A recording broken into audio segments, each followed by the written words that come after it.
En aquel tiempo, los sordos oirán las palabras del libro, y los ojos de los ciegos verán en medio de la oscuridad y de las tinieblas.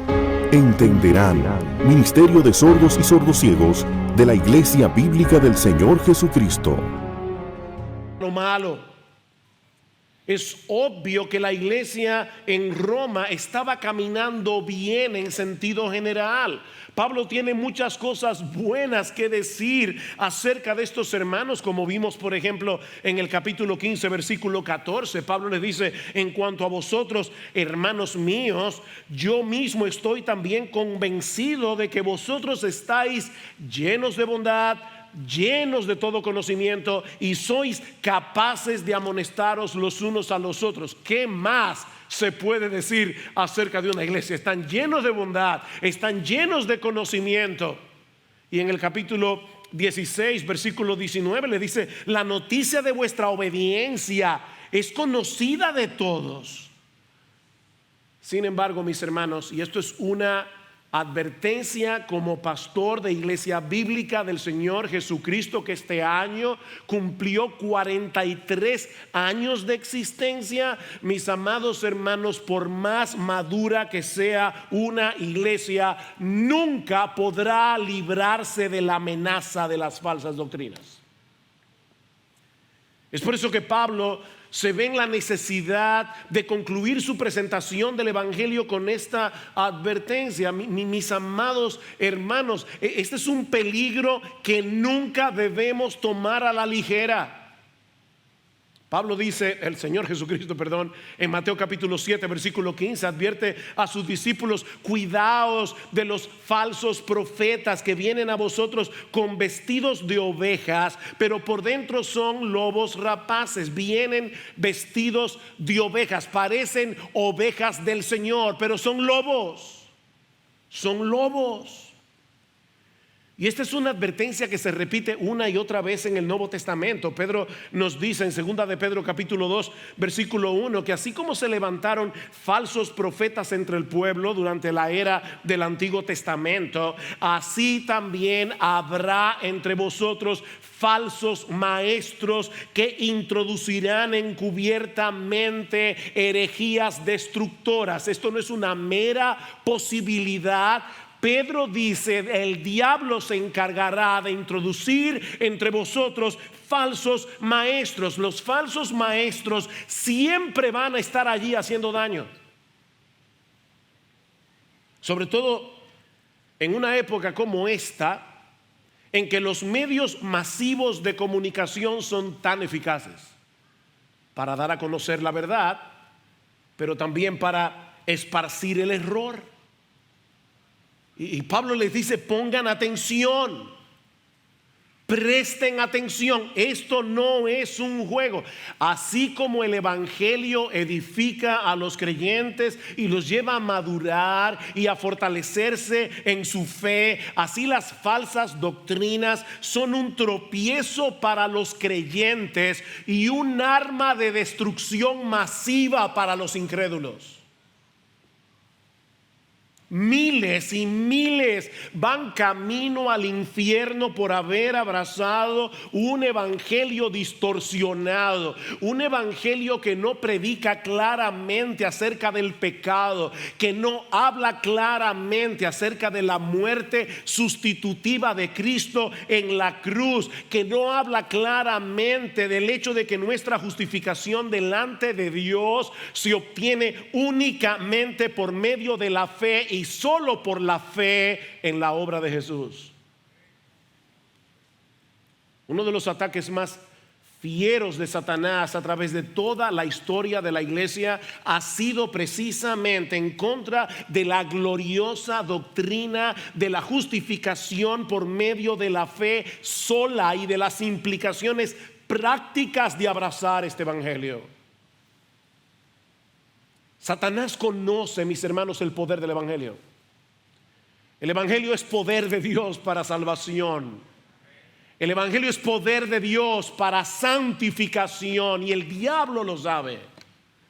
Por eso alguien decía que el diablo hará todo lo que esté de su parte para detener el avance del evangelio. Y si no puede detenerlo, para cambiarlo. Y si no puede cambiarlo, para mezclarlo. Y si no puede mezclarlo, para reinterpretarlo. Y si no puede reinterpretarlo, para diluirlo. Y si no puede diluirlo, para distraernos con otras cosas, de manera que no le pongamos mucha atención. El diablo odia el evangelio. Así que manténganse vigilantes contra los que distorsionan este mensaje de la justificación por la fe sola en la obra y la persona de Jesucristo. O de lo contrario, mis hermanos, no tendremos defensas contra los falsos maestros. Y déjenme decirles algo. Yo creo que una persona que afirmó esto tenía mucha razón cuando decía que el proceso a través del cual las iglesias terminan perdiendo el evangelio suele ocurrir en 4 generaciones. Y ya nosotros vamos por la segunda camino a la tercera. 4 generaciones. Esta persona dice: la primera generación recibe y abraza el mensaje del evangelio. La segunda generación comienza a darlo por sentado. Eso es algo que ya nosotros sabemos. Cristo murió por nosotros en la cruz. Nuestra salvación depende únicamente de Él. La tercera generación entonces lo confunde. Y la cuarta generación la pierde. La primera generación abraza el evangelio. La segunda generación lo da por sentado. La tercera generación, al no escuchar claramente desde el púlpito lo que es el evangelio, lo confunde. Y la cuarta generación lo pierde. De manera, mis hermanos, que el punto crítico está en esa segunda generación que da por sentado el evangelio. Tal vez porque piensan que ese es el aspecto más básico y más fundamental de la vida cristiana. Es algo que podemos dejar atrás después de la conversión para avanzar hacia doctrinas más profundas. Miren, mis hermanos, no hay doctrina más profunda que el evangelio. El evangelio es el eje central alrededor del cual gira la vida cristiana. El evangelio es la armadura que nos protege contra las falsas doctrinas. Si tú quieres protegerte de los falsos maestros, déjame darte una buena noticia. Tú no tienes que dedicarte ahora a conocer todas las distorsiones doctrinales que surgen constantemente en el mundo evangélico, porque no vas a poder estar al día. Los falsos maestros son como la mala hierba, eso crece por doquier.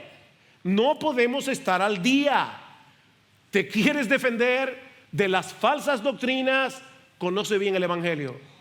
Conoce bien el evangelio. Vuelve sobre esta carta de Pablo a los romanos una y otra vez hasta que el evangelio esté tan entretejido en tu mente y en tu corazón que tú seas capaz de identificar cualquier distorsión a kilómetros de distancia. Conoce el evangelio. Debemos apertrecharnos con un buen entendimiento de las doctrinas más importantes de la Biblia. ¿Para qué? Dice Pablo, para que ya no seamos niños fluctuantes. Efesios capítulo 4 versículo 14. Para que ya no seamos niños fluctuantes, llevados por doquiera de todo viento de doctrina, por estratagema de hombres que para engañar emplean con astucia las artimañas del error. Por eso tenemos una confesión de fe en la iglesia. La confesión de fe no está por encima de la Biblia. Pero déjame decirte algo, no basta con que tú digas: no, yo creo en la Biblia. No, porque hasta los herejes dicen que creen en la Biblia. Lo importante es que tú puedas definir qué es lo que tú crees que la Biblia enseña acerca de las doctrinas más importantes. Y eso es lo que hace precisamente una confesión de fe. Son nuestras paredes doctrinales. Estos falsos maestros son astutos, son peligrosos, dice Pablo. Parecen ovejas, no lo olvides. Ellos no van a aparecer delante de ti con una tarjeta de presentación: fulano de tal, falso maestro. No. Son mensajeros de Satanás, dice Pablo en 2 Corintios capítulo 11, que se disfrazan como ángeles de luz. Mensajeros de Satanás disfrazados. Nosotros tenemos un protocolo, ¿verdad?, para evitar el contagio del coronavirus. Así que los médicos nos dicen guarden por lo menos 6 pies de distancia, porque la saliva cargada de virus más o menos pueden llegar hasta ahí. Entonces uno guarda la distancia social. Bueno, mis hermanos, lo que Pablo nos está diciendo aquí en este texto es que nosotros debemos tener un protocolo para no dejarnos contagiar de los errores doctrinales de los falsos maestros. Por eso es que Pablo les dice, no solamente manténganse alerta, dice evítenlos. Evítenlos. Esta gente sabe cómo convencer a los incautos, a los ingenuos, con palabras suaves y lisonjeras. Ellos te dicen lo que tú quieres oír. Y terminan dividiendo las iglesias, terminan arruinando a los que abrazan sus enseñanzas. En ese sentido, no deja de ser irónico el hecho de que algunas personas dicen, lo más importante en la iglesia es la unidad. Olvídense de las doctrinas, porque las doctrinas dividen. No, mis hermanos, la verdadera unidad se logra precisamente cuando tenemos acuerdo en las verdades doctrinales de la iglesia. Son las doctrinas las que producen unidad, verdadera unidad en la iglesia. Sí podemos tener criterios diversos con respecto a doctrinas que son secundarias. Hay aspectos de la fe que no nos vamos a perder por no estar todos de acuerdo en si el Señor viene 7 años antes de la tribulación o 7 años después o cuándo. Pero sí en que el Señor viene. Lo esencial es que Cristo viene. Los detalles de la venida no son esenciales. No que no sean importantes, es que no son esenciales. Nosotros podemos tener diferencias. Podemos tener diferencias de criterios en asuntos personales. ¿Recuerdan lo que Pablo nos enseñó en Romanos capítulo 14? Uno piensa que no puede comer de todo, otro piensa que sí, uno piensa que no se debe beber vino, otro piensa que sí. Bueno, hay diferencias de criterios en la iglesia, no hay problemas. Pero no con respecto a las doctrinas fundamentales de nuestra fe. Lo que Pablo nos está diciendo aquí es: divídanse de los que los quieren dividir. Hay una división saludable. Divídanse, evítenlos, cuídense de los falsos profetas del evangelio de la prosperidad, por ejemplo. Cuídense de los falsos profetas, de los falsos apóstoles de la prosperidad. Cuídense de los que no predican claramente la obra expiatoria de Cristo en la cruz.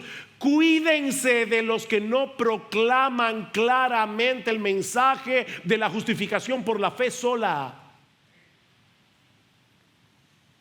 Cuídense de los predicadores que tuercen las escrituras citando textos fuera de contexto para enseñar herejías que suenan bíblicas, pero siguen siendo herejías. Observen con cuidado, mis hermanos, si lo que el predicador está diciendo es lo que el texto bíblico realmente enseña. Él está mostrando el texto en su contexto, porque de lo contrario vas a ser extraviado.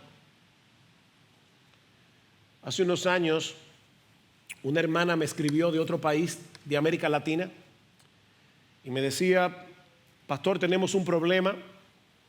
Nosotros estábamos en una mega iglesia del evangelio de la prosperidad, pero llegó un momento en que yo comencé a inquietarme con lo que el pastor estaba predicando. Así que esta hermana decidió escribir todos los textos que el pastor citaba en el mensaje, y luego llegaba a su casa y leía el capítulo completo donde se encontraba el texto que el pastor había citado, y poco a poco se fue dando cuenta cómo este hombre estaba hábilmente torciendo las escrituras para extraviar a esta iglesia.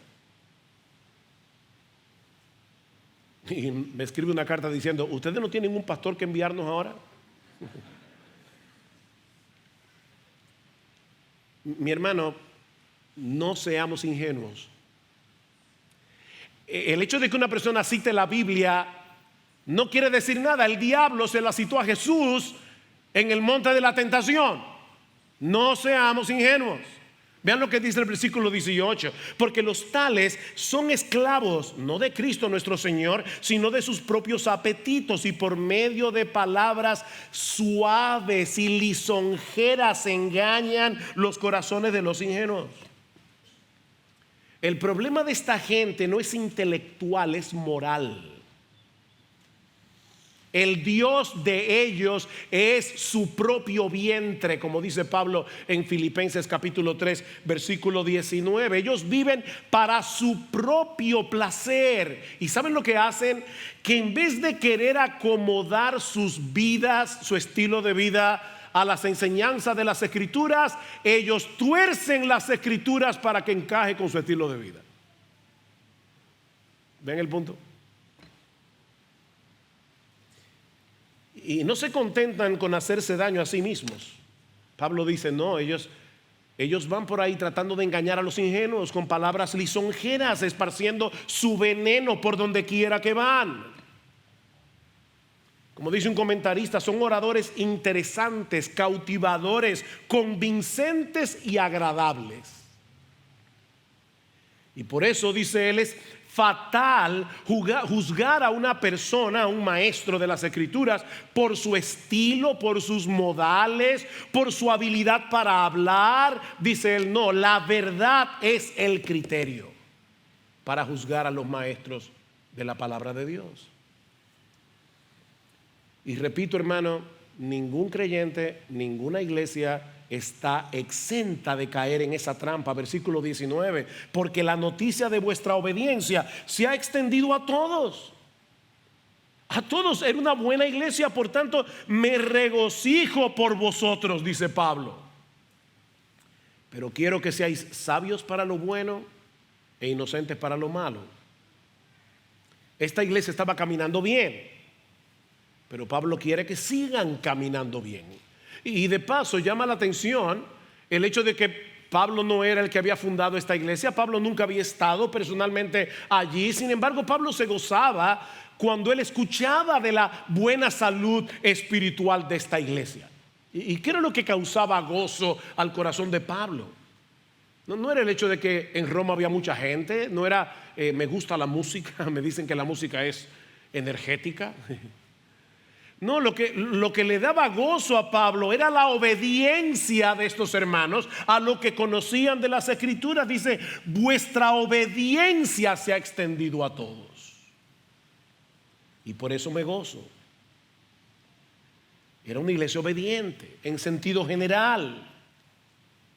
Pero Pablo quiere que sigan así.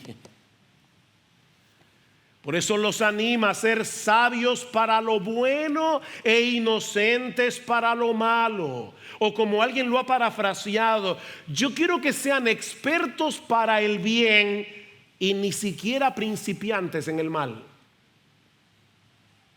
Y esto se aplica tanto a nivel moral como a nivel doctrinal. Jóvenes, déjenme decirles algo. Niños, déjenme decirles algo. No quieran nunca tener un testimonio impactante que contar de vuestra conversión. Yo era un borracho, yo era un drogadicto y el Señor me salvó. ¡Wow! No sean inocentes para lo malo. Sean ingenuos para lo malo. No sean ni principiantes para lo malo. Me encantó este testimonio que escuché en esta semana, un señor que decía: el Señor me libró de las drogas, el Señor me salvó de ser un borracho, el Señor me salvó de ser un ladrón a los 6 años. Ah, qué bienaventurado es el varón que no anduvo en consejo de malos, ni estuvo en camino de pecadores, ni en silla de escarnecedores se ha sentado. Sean sabios para lo bueno, sean inocentes para lo malo. Y esto se aplica también a nivel doctrinal. A veces muchos se extravían en su doctrina. ¿Saben por qué? Porque lo novedoso resulta muy atractivo solo por el hecho de ser novedoso. Eso apela al orgullo. He descubierto una verdad que nadie ha visto. Cuidado, que probablemente nadie la ha visto porque es falsa. La iglesia de Cristo tiene 2000 años. Nosotros tenemos confesiones doctrinales históricas de hombres que a través de 2000 años han definido con sumo cuidado las grandes doctrinas de la Biblia. Y vuelvo y reitero, esa es una de las ventajas de tener una confesión de fe histórica, una confesión de fe probada con el tiempo.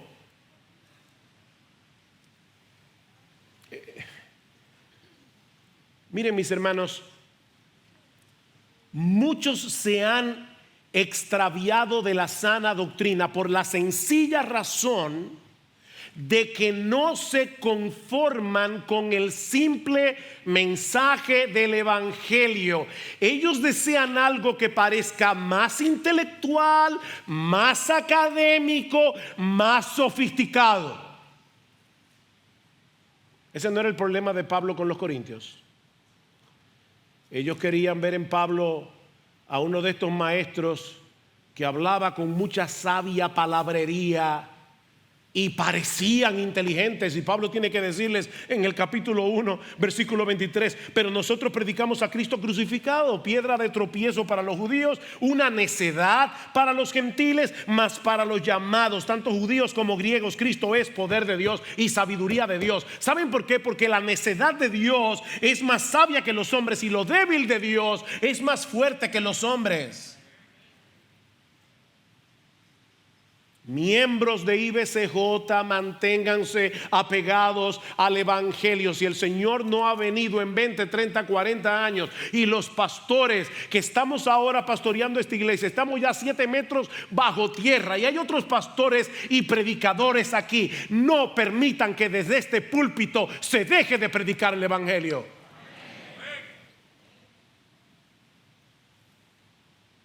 Pero qué bueno que en medio de esta advertencia Pablo incluye una nota de esperanza. Versículo 20: y el Dios de paz aplastará pronto a Satanás debajo de vuestros pies. Wow, cuánto necesitamos recordar esta promesa en tiempos como los que estamos viviendo. Suena paradójico, ¿verdad? Que Pablo se refiera a Dios en este texto como el Dios de paz. ¿Se dieron cuenta? El Dios de paz aplastará.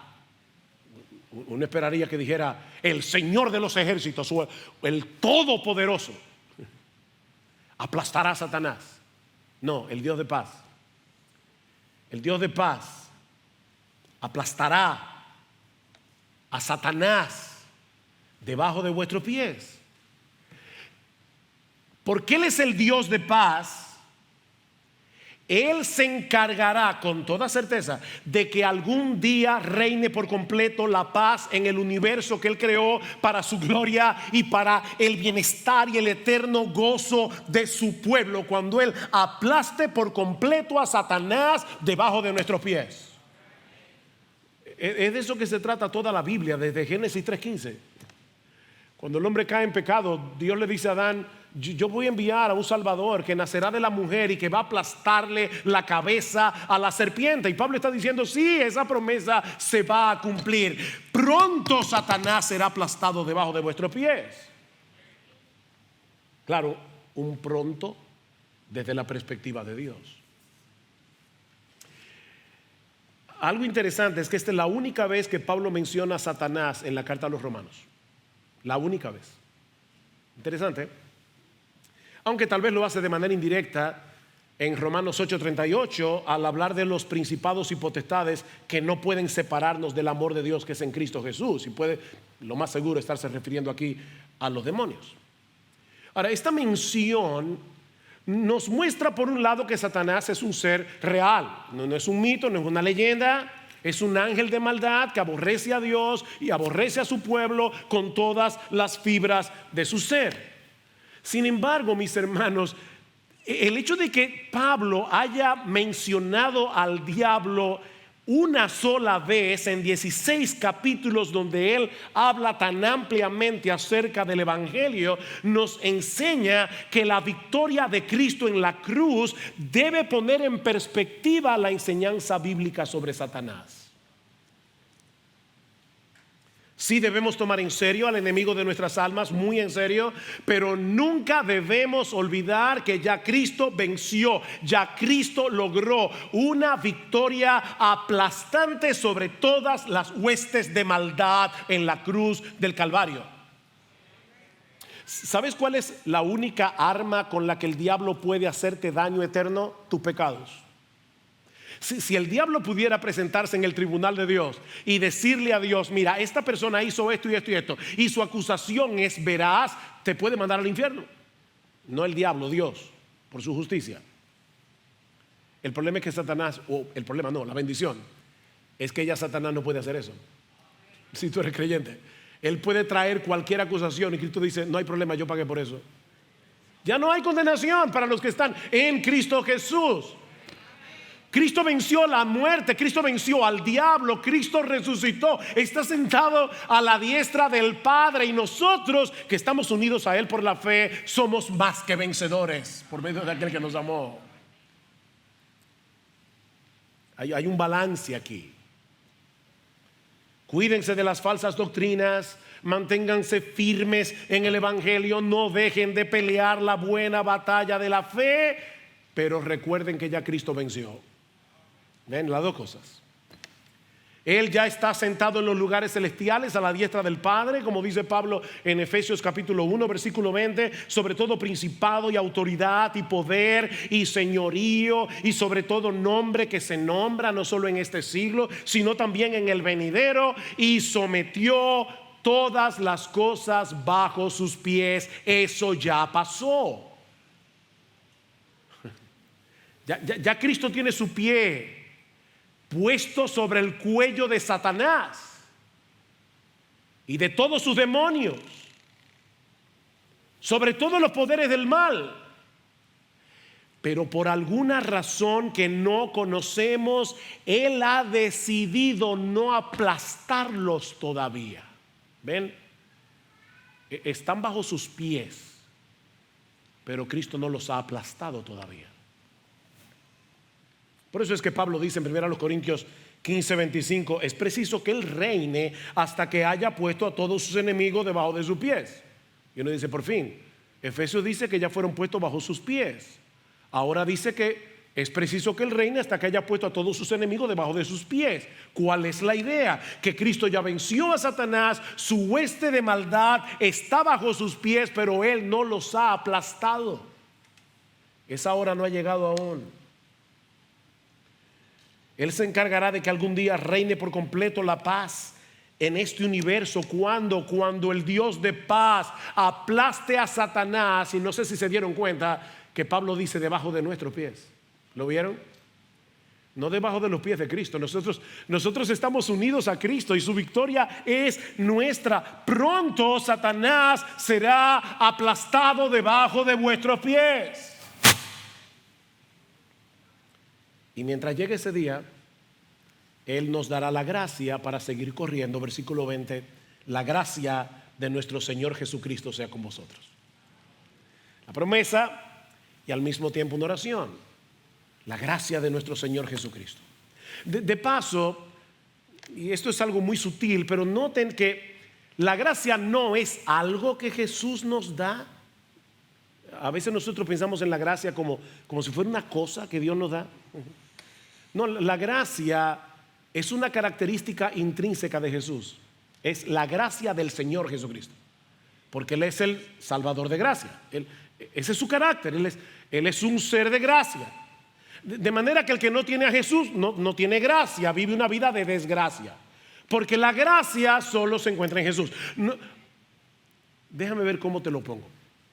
La gracia no es algo que Jesús te da, es Jesús. Es tener a Jesús porque Él es el Salvador de gracia. A veces nosotros decimos, debemos usar los medios de la gracia, y es verdad.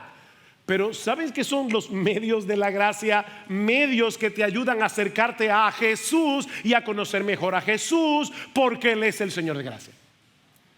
Jesús es la gracia. Luego de esta advertencia, en los versículos 17 al 20, ahora Pablo nos muestra la otra cara de la moneda, en los versículos 21 al 24. Ya él nos dice, cuídense de los falsos maestros porque causan divisiones y tropiezos, pero el verdadero evangelio produce unidad y afecto en el pueblo de Dios. Y lo que voy a decir ahora es una completa especulación. Esto tal vez no ocurrió así, pero recuerden algo, Pablo está en Corinto cuando escribe su carta a los romanos. ¿Dónde está Pablo? Bueno, probablemente en la casa de Gayo, porque más adelante dice, Gayo, mi hospedador, os saluda. Así que están allí en la casa de Gayo, y probablemente están allí Timoteo, Sosípater, Jasón, Lucio, y antes de terminar la carta se reúnen los colaboradores de Pablo ahí, y entonces Pablo dice, manden los saludos. O ellos le dicen, Pablo, nosotros queremos enviar saludos. El punto es, mis hermanos, que hay una relación de afecto, hay una relación de unidad entre Pablo y sus colaboradores, que es lo que se evidencia en esta palabra de saludo en los versículos 21 al 24. Dice, Timoteo, mi colaborador, os saluda. También Lucio, Jasón y Sosípater, mis parientes, es decir, que eran judíos. Yo, Tercio, que escribo esta carta, os saludo en el Señor. Gayo, hospedador mío y de toda la iglesia, os saluda. Erasto, el tesorero o el edil de la ciudad, os saluda. Y el hermano Cuarto. Yo no sé si ustedes captan la escena. Aquí tenemos una carta tan doctrinal, y de repente vienen los colaboradores de Pablo y dicen, yo quiero saludar a la iglesia en Roma. Envíenle sus saludos. Es evidente que Pablo trabajaba en equipo y que Pablo tenía una relación muy especial con los hombres que componían ese equipo. Pablo no se veía a sí mismo como una especie de héroe solitario que tenía que hacer todo el trabajo. A pesar de sus capacidades, a pesar de que él era un apóstol de Jesucristo, Pablo sabía que él necesitaba trabajar con otros para que la obra del Señor pudiera ser efectiva. Mis hermanos, nosotros tenemos que aprender a delegar y trabajar en equipo. Timoteo era su colaborador, dice en el versículo 21.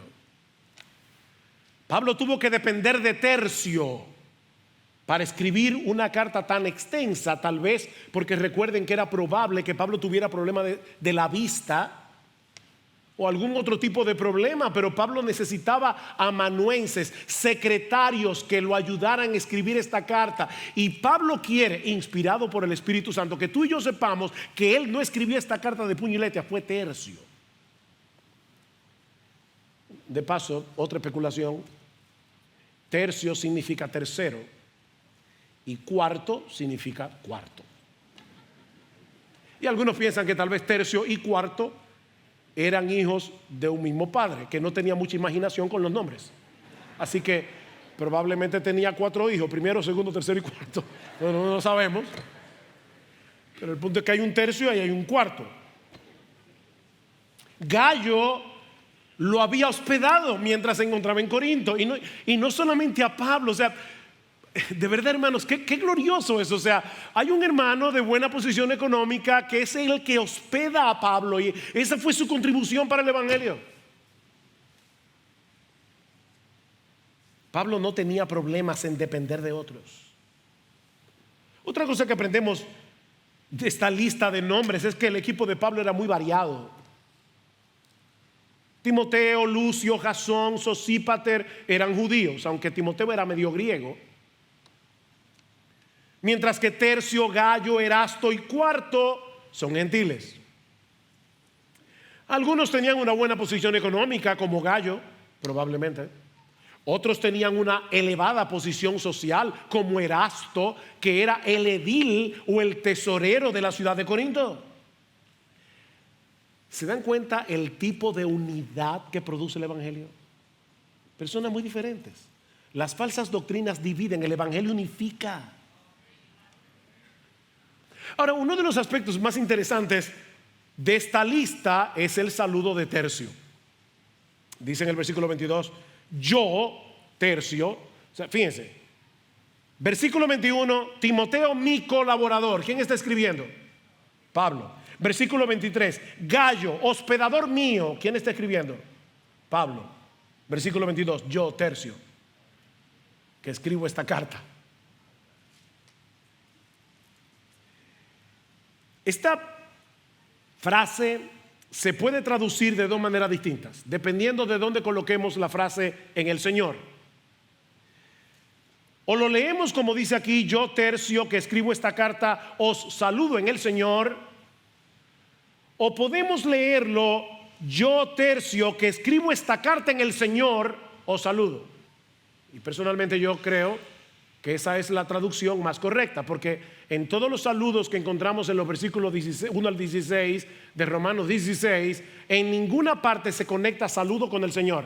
Siempre es elegido en el Señor, amado en el Señor. Así que probablemente lo que Tercio está diciendo es, yo que escribo esta carta en el Señor, es decir, yo que escribo esta carta como parte de mi trabajo en el Señor y bajo la influencia del Señor, os saludo.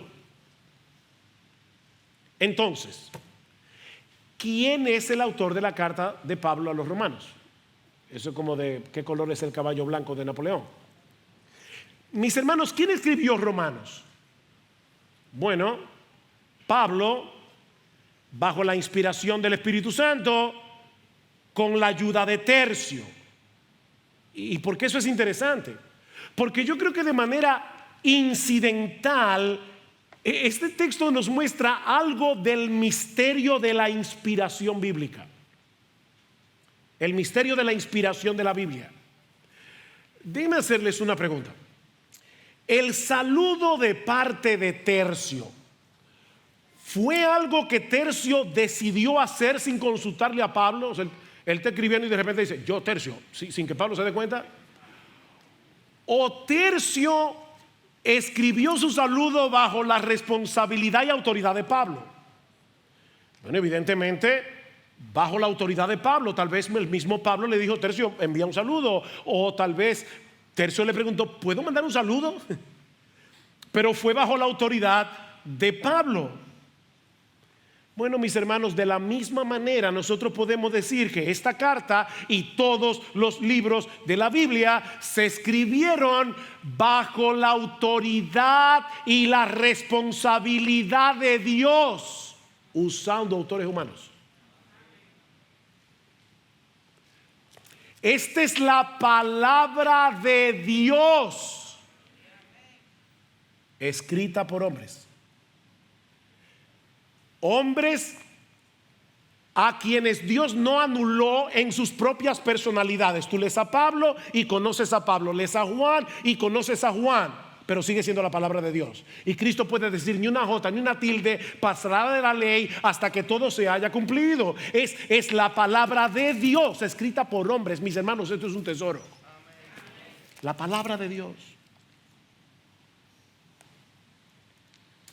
Pero obviamente Pablo no puede concluir esta carta sin traer unas palabras de alabanzas al Dios del Evangelio en los versículos 25 al 27, que es la doxología más larga que aparece en toda la Biblia. La palabra doxología significa palabras de alabanza. Doxa, gloria, logos, palabras de encomio, palabras de exaltación a Dios. Eso es una doxología. Y Pablo está a punto de terminar esta carta y en vez de que la música de esta sinfonía doctrinal comience a apagarse, más bien todos los instrumentos elevan el sonido, por decirlo de alguna manera, trayendo unas palabras de adoración a ese Dios que ha hecho posible una salvación tan grande. Versículo 25: y aquel que es poderoso para afirmaros conforme a mi evangelio y a la predicación de Jesucristo, según la revelación del misterio que ha sido mantenido en secreto durante siglos sin fin, pero que ahora ha sido manifestado y por las escrituras de los profetas, conforme al mandamiento del Dios eterno, se ha dado a conocer a todas las naciones para guiarlas a la obediencia, a la fe, al único y sabio Dios. Por medio de Jesucristo sea la gloria para siempre. Amén. Wow, qué doxología. Pablo exalta a Dios como aquel que es poderoso para sostenernos en la fe hasta que estemos seguros en su presencia. Aquel que es poderoso para afirmaros.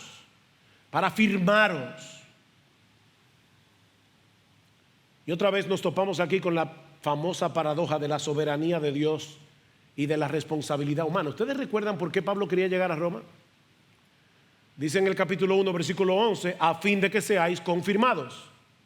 Yo quiero ir a Roma para que ustedes sean confirmados a través de mi ministerio. Y la palabra que usa Pablo en Romanos 1:11 es exactamente la misma que aquí se traduce como afirmaros. Entonces, ¿quién es que afirma a los creyentes?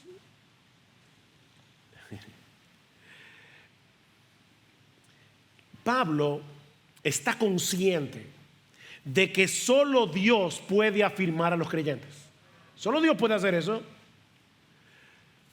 Pero al mismo tiempo él sabe que Dios usa instrumentos humanos para hacer su obra en nosotros, aunque esos medios son completamente ineficaces a menos que dependan de él. Entonces Pablo dice: yo quiero ir a Roma, yo quiero afirmaros en el evangelio, porque solo Dios puede afirmaros en el evangelio. Es por eso que Pablo encomienda esta iglesia a la gracia de Dios una y otra vez. Romanos 15:5: y que el Dios de la paciencia y del consuelo os conceda tener el mismo sentir los unos para con los otros conforme a Cristo Jesús. Versículo 13: y el Dios de la esperanza os llene de todo gozo y paz en el creer, para que abundéis en esperanza por el poder del Espíritu Santo. Romanos 16:20: la gracia de nuestro Señor Jesucristo sea con vosotros. Versículo 24: la gracia de nuestro Señor Jesucristo sea con todos vosotros. Nuestra salvación depende enteramente de Dios, de principio a fin. Nosotros usamos los medios que Él nos ha provisto, pero siempre en dependencia de Él. Pero aprendemos también de esta doxología que el instrumento poderoso que Dios usa para sostenernos en la fe es el evangelio y la predicación de Jesucristo. Vean el versículo 25 otra vez: y aquel que es poderoso para afirmaros conforme a mi evangelio y a la predicación de Jesucristo. El evangelio es poder de Dios para salvación, es poder de Dios para santificación, es poder de Dios para sostenernos hasta el fin. Es por el evangelio que nosotros sabemos que Cristo pagó por todos nuestros pecados. Él resolvió el más grande de todos nuestros problemas. Ya no hay condenación para aquellos que están en Cristo Jesús, y en todo el universo no hay nada ni nadie que pueda separarnos del amor de Dios que es en Cristo Jesús, Señor nuestro. ¿Cómo sabemos eso? Por el evangelio. Dios nos sostiene por el evangelio. Así que nuestra labor como pastores no es llevar a la iglesia a que dependan de nosotros. Nuestra labor como pastores es llevar a los hermanos a conocer a Cristo en el evangelio para que dependan cada vez más de Él. Lo contrario es lo que hacen los falsos maestros, que tratan de llamar la atención sobre ellos mismos. ¿Para qué? Para alejarte de Jesús.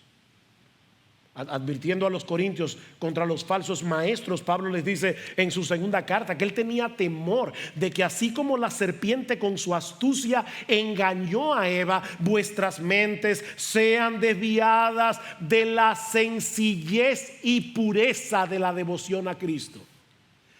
Nuestra labor, mis amados hermanos, es ser instrumentos en las manos de Dios para contribuir a la sencillez y pureza de vuestra devoción a Jesús. Nuestra labor es hacerles ver que Jesús es hermoso, eso es todo. Que Él es glorioso, que ustedes deben apegarse a Él y no separarse de Él ni un milímetro. Mis hermanos, así como los falsos maestros quieren alejarnos de Cristo y del Evangelio, los verdaderos pastores llevan a las ovejas hacia el buen pastor. En tercer lugar, aprendemos de esta doxología que los creyentes del nuevo pacto tenemos un privilegio enorme por el hecho de tener en nuestras manos una revelación completa del Evangelio. Nosotros que vivimos en el nuevo pacto, Pablo dice, la predicación del Evangelio según la revelación del misterio. Un misterio es una verdad que no podríamos conocer a menos que Dios la revele. Y Pablo está diciendo, este misterio que ha sido mantenido en secreto durante siglos sin fin. El Evangelio es un mensaje que estaba en la mente y en el corazón de Dios a través de toda la eternidad, pero que ahora ha sido manifestado. Y por las escrituras de los profetas, conforme al mandamiento del Dios eterno, se ha dado a conocer a todas las generaciones para guiarlas a la obediencia a la fe. A nadie se le habría podido ocurrir un plan de salvación como el que Dios revela en el Evangelio. Este plan se fue revelando progresivamente desde Génesis capítulo 3 versículo 15 hasta su completa revelación en la persona y la obra de nuestro Señor Jesucristo. Dios, Hebreos 1:1, habiendo hablado muchas veces y de muchas maneras a los padres por los profetas, en estos postreros días nos ha hablado por el Hijo. Y me encanta más la traducción literal de ese texto, porque lo que el texto dice es: Dios, habiendo hablado muchas veces y de muchas maneras a los padres por los profetas, en estos postreros días nos ha hablado en Hijo. Dios habla en Hijo. O sea, el lenguaje más perfecto de Dios es su Hijo. Ustedes han visto esa persona que dice: fulano se expresa mejor en inglés, esa es su primera lengua. Bueno, Dios habla claramente en Hijo, a través de su Hijo. Sí, los profetas anunciaron el Evangelio, pero esa revelación no estaba completa, ni se había dado a conocer a todas las naciones, como ocurre hoy en el Evangelio. Así que, mi hermano, tú y yo tenemos hoy un entendimiento mucho más amplio que los creyentes del antiguo pacto, del amor, la misericordia, la sabiduría, la santidad, la bondad de Dios manifestada en el Evangelio. Debemos aprender a apreciar el tesoro que tenemos en la completa revelación de Dios en el nuevo pacto. Me encanta como lo dice Pablo escribiendo en su carta a los Colosenses. Pablo les dice que a él se le había encomendado la predicación de la palabra de Dios, pero él no lo deja en generalidades. Él dice, es decir, el misterio que ha estado oculto desde los siglos y generaciones pasadas, pero que ahora ha sido manifestado a sus santos, a quienes Dios quiso dar a conocer cuáles son las riquezas de la gloria de este misterio entre los gentiles, que es Cristo en vosotros, la esperanza de gloria. Wow. Pablo dice, Dios quiere que ustedes sepan eso. Cristo habita en ustedes. Cristo habita en ustedes. Y una vez más, ven, mis hermanos, como la esencia de nuestro ministerio es que a través de la predicación de la palabra nosotros podamos dar a los creyentes una comprensión cada vez mayor de las incomparables riquezas que hoy tenemos en Cristo. Eso es lo que fortalece y sostiene nuestras almas. Eso es lo que nos capacita para dar a Dios toda la gloria que Él merece. De hecho, si ven con cuidado esta doxología, van a ver que en el versículo 25 comienza una frase, se mete un paréntesis en todo el resto hasta el capítulo, hasta el versículo 27. Lo podemos leer de esta manera: y aquel que es poderoso para afirmaros al único y sabio Dios, por medio de Jesucristo, sea la gloria para siempre, amén. Todo lo demás es un paréntesis. Así que lo que Pablo está diciendo aquí es: nosotros debemos darle gloria a Dios porque Él nos fortalece a través del evangelio en el que Él manifiesta su poder y su sabiduría. Su poder y su sabiduría. Como bien señala John Piper, si alguna vez hubo un rey que tuvo el derecho de mostrar toda su gloria pisándole las espaldas a un pueblo rebelde, ese es Dios. Pero ¿qué hace Él? Muestra su gloria fortaleciendo a su pueblo. Dios magnifica su gloria haciéndote fuerte con su evangelio. De hecho, cuanto más fuerte eres en la fe, la esperanza y el amor a través del evangelio de Jesucristo, Él se ve más grande. ¿Se dan cuenta? Dios nos salva y fortalece a través del evangelio para que a final de cuentas Él reciba la gloria en todo. Nosotros recibimos el beneficio, salvación, santificación, fortaleza. Él recibe la gloria. Es de eso que se trata la vida cristiana. Es de eso que se trata esta carta a los romanos. Entender el evangelio y sus implicaciones no es un fin en sí mismo.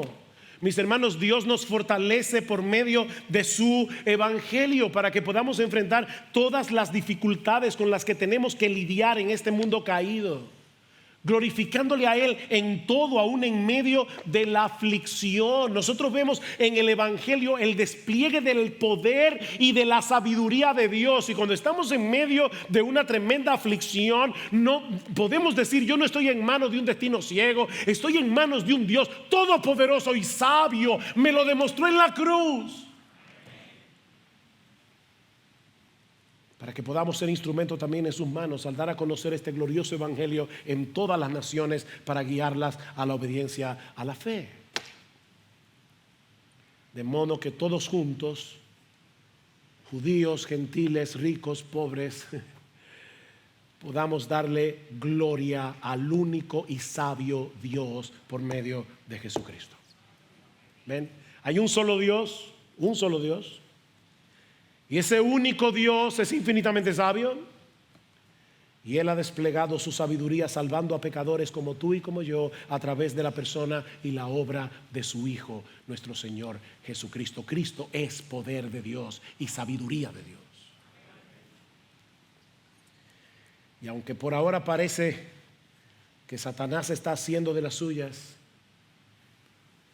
mis hermanos, nosotros podemos estar absolutamente seguros de que Dios seguirá salvando a pecadores por el poder del evangelio, y al final de la historia habrá un coro de millones y millones de ángeles y millones de redimidos de todo pueblo, lengua, tribu y nación, que cantaremos a una sola voz al que está sentado en el trono y al Cordero sea la alabanza, la honra, la gloria y el dominio por los siglos de los siglos. Amén.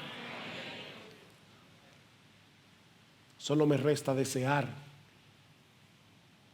que el Dios de toda esperanza nos llene de todo gozo y paz en el creer sus preciosas y grandísimas promesas que fueron selladas por la sangre de Cristo derramada en la cruz, para que abundemos en esperanza por el poder del Espíritu Santo. Quisiera concluir, mis hermanos, cantando juntos una vez más: venga tu reino, oh Dios.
nosotros queremos darte muchas gracias por habernos sostenido durante todo este tiempo para poder exponer este precioso, este monumental tratado del Evangelio.